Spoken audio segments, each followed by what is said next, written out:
Yun oh, perfect ang ating pagkagawa ng ating niluluto ngayon. Napakasarap nito guys.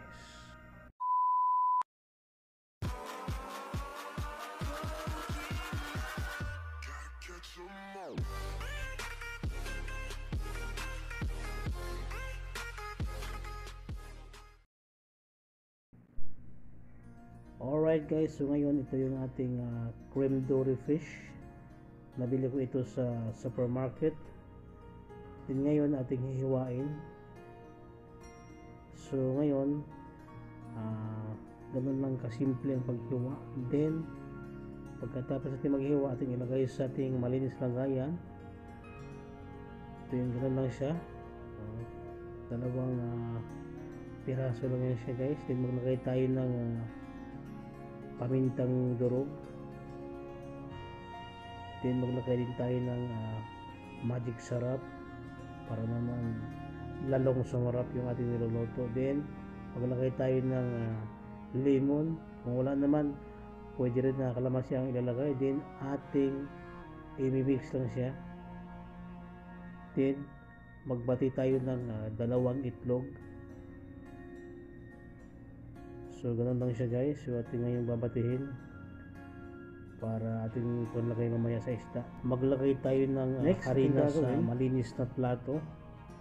So yan. Then maglagay tayo ng pamintang durog.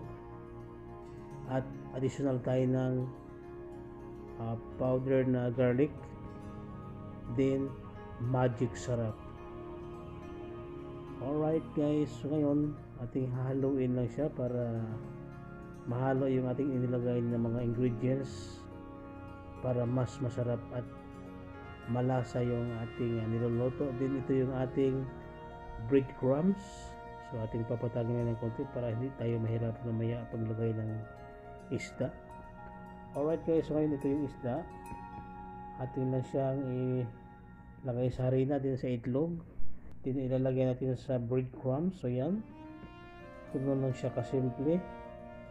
So yan guys, ilagay sa harina, din sa itlog, din sa ating breadcrumbs. So ganun lang siya guys. Pagkatapos natin ilagay, yun na lahat ng ating nagawa. Then atin ngayon siyang prituhin. So yan, yung apoy natin dyan is medium heat lang tayo guys para hindi siya masunog. So yan guys, maglagay lang muna tayo ng 3 gayat ng fish. Then ating baliktarin. So yan, maluluto na siya. Din ating hanguin guys, ilagay sa malinis na plato. So ganun lang kasimple at ganun kabilis yung ating pagluluto.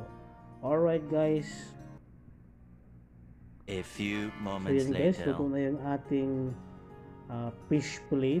Then maglagay naman tayo ng kinchay. So yan ating hihiwain. Then pagkatapos maghiwa, ating ilagay sa ibabaw ng ating niluluto. Ito yung tinatawag na garnish para mas maganda naman tingnan. Alright guys, so siya nga pala guys, shout out kay Jubler Vlog at sa aking kasangkikoy at kay Noel Vlogs. So maraming salamat po sa inyong panonood at pakicomment lang po sa ibaba kung hanggang saan nakakarating ang video ito. Maraming salamat po. Bye!